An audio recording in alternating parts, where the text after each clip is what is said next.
Welcome to Roll for Insight, the D&D podcast where we dive into the game, the lore, and the internet's favorite arguments. Grab your dice and your character sheet, and let's roll for insight.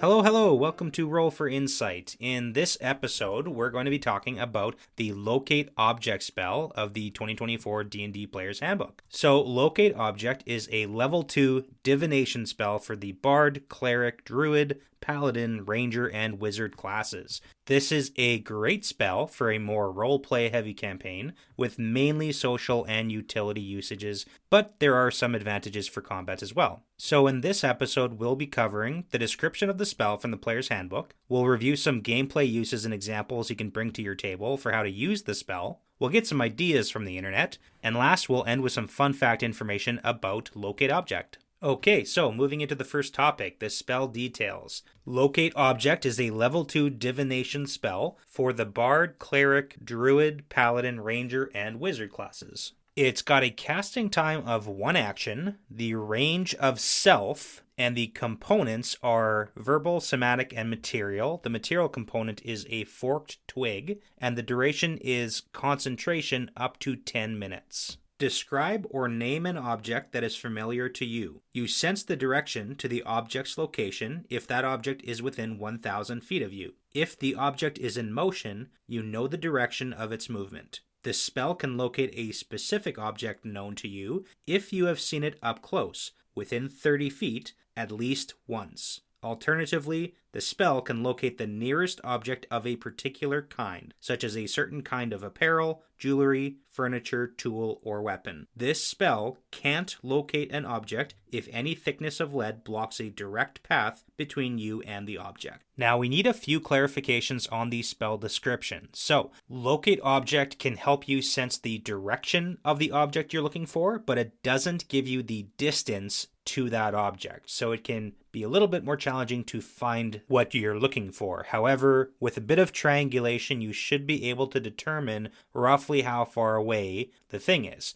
So, for example, you can walk 30 feet to the left or the right of your original casting spot, and without having to do a bunch of math here, you can get a rough estimate on how far away the object is from you and within 1,000 feet. Now, the range of 1,000 feet may sometimes feel small, but in real terms it should be sufficient for searching most dungeons, castles, or buildings. And keep in mind that if you want to utilize your full 10 minutes, so this is not necessarily an in-combat spell, you should be using the full 10 minutes to capitalize on what you're trying to find. You can also use a mount or good old-fashioned walking to cover more distance. To give you an idea, you can walk about a half a mile in 10 minutes because 30 feet per round is 300 feet per minute is 3,000 feet in 10 minutes. You can cover about 2,000 feet if you're moving slow and about 4,000 feet if you're moving quickly in those 10 minutes. Now also consider that sometimes you might need multiple castings of Locate Object, but then we're talking about a huge search area you'll be able to cover. And if you have the ability to fly, it would be a great time to utilize that ability too. Now, let's talk some gameplay uses for Locate Object. Now, this is a great spell, especially in a role-playing setting. However, you may need a bit of DM consideration and discretion for using the spell and what they're going to allow. It's always a good idea to talk to your DM about this stuff. Now, I want to start off with a short list of examples of items that you can search for, both general and specific, with this spell. So here's some ideas. You've got magic items like rings, wands, armor, weapons. You can look for specific items that are worn or carried by a character or creature, like clothes, jewelry, hats, unique accessories. You can search for spell books, spell scrolls, potions. You can look for keys or key rings or safes, vaults, or different types of locks. You can search for trap triggers, like pressure plates or tripwires. You can search for concealed doors, or you can search for any type of door. You can search for furniture, chests, ladders, music boxes. You can try to find a spell focus or a holy symbol. You can also search for weapons,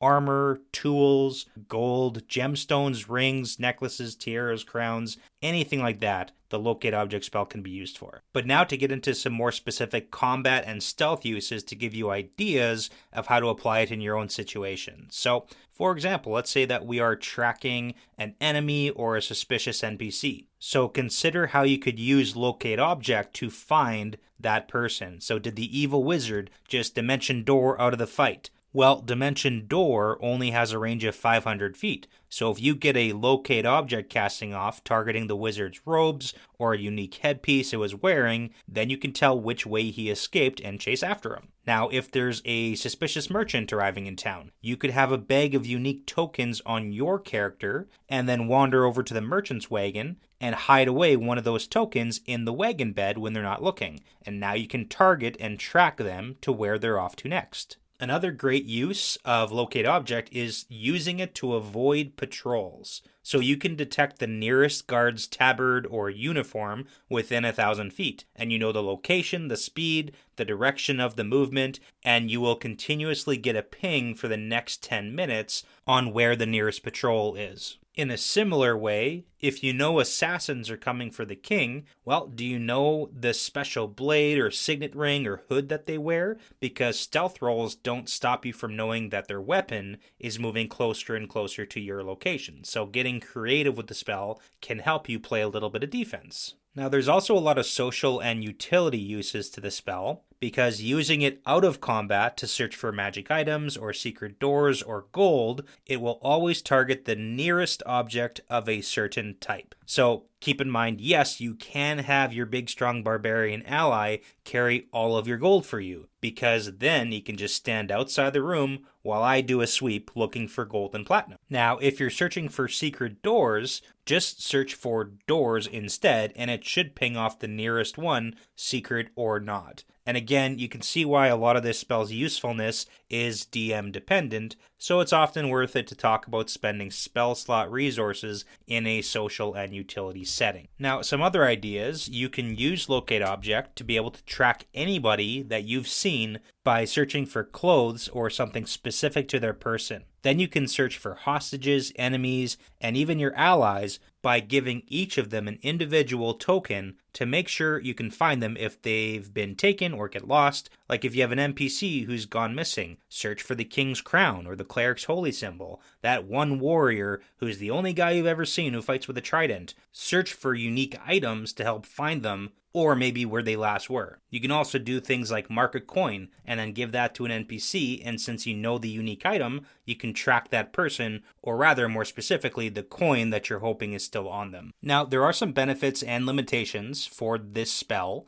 Consider that this can be used as a cheaper, like a lower spell level version of Locate Creature, which is a level 4 spell, by searching for unique items carried by the creature. In some scenarios, this would also be a great spell to load into a Ring of Spell Storing for an NPC to use, because maybe your character hasn't seen the item in question, but if the NPC has, then they can cast the spell and be your guide or get you a lead to follow up on. For limitations of what it can't do, Locate Object cannot find items that are kept within a bag of holding. The spell finds objects within 1,000 feet, and items in a bag of holding are technically in an extra-dimensional space, more or less like being on another plane of existence, so not within 1,000 feet. But it can find the actual bag of holding. One question that often comes up is, if I have a picture of the item that I'm looking for, is that sufficient to use the Locate Object spell? Now, it does seem like there is a large amount of DM discretion at this.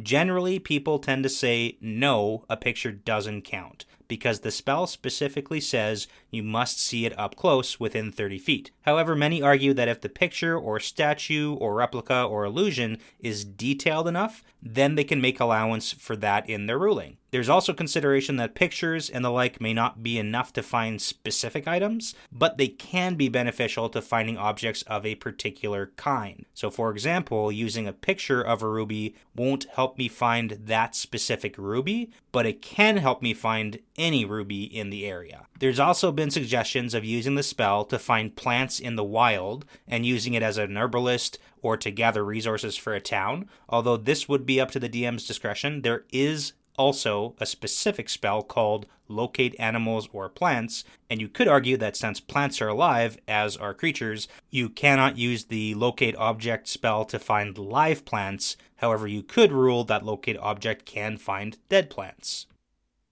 Now, moving on to the next topic of discussion boards on the internet. There are lots of great ideas on how to use Locate Object, and we've included many in the earlier examples, but here's a few more clarifying points on popular questions and arguments. So first off, with the Locate Object spell, when it comes to secret doors, gold, coins, and magic items, there's no way to filter out stuff you know about, but the spell can be a good lead if you want to know something is close, but not exactly where. So keep in mind, gold coins and magic items will point to your own bags, so not so useful without some prep work, and that can depend on how much time you have to spend searching for an item. There are also some semantic arguments that I ran into, so interpretation of things like using the spell to find secret doors, it's probably up to DM interpretation as a loose term, because technically a secret door might not actually be a door. It could be a movable section of a wall, or a bookcase, or a painting, a boarded up entry, plus it may only be secret to the players.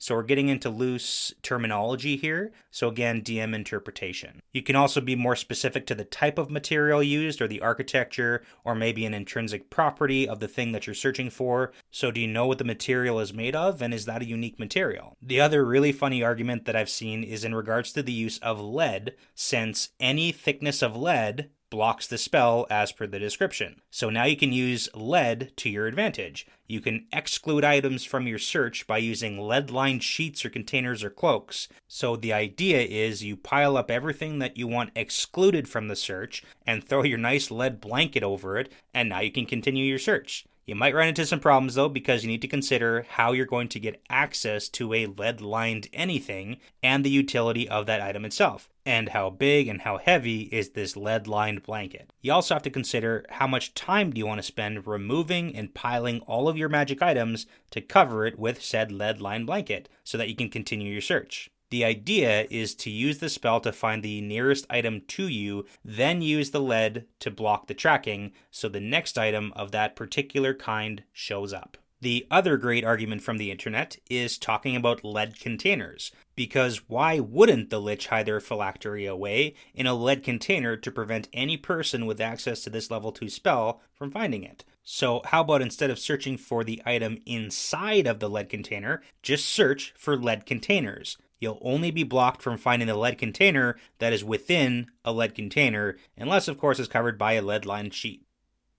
Now the last segment for this episode is fun fact information about the Locate Object spell. So the material component for Locate Object is a forked twig, and this actually has a real world inspiration to it. This comes from an ancient practice called dowsing, which is a type of divination used in the attempt to locate things like groundwater, buried metals or ores, gemstones, grave sites, and many other objects. Dowsing is also known as divining, or water divining, water finding, water witching, or doodle bugging, especially when searching for treasure. And it is the use of a Y-shaped twig or rod called a dowsing rod that is normally used, and the motion of these are said to reveal the location of the targeted material. However, the motion of the dowsing rod is typically attributed to random movement or the unconscious motions of the person using the rod. Dowsing is regarded as a pseudoscience, as there is no scientific evidence showing that dowsing actually works,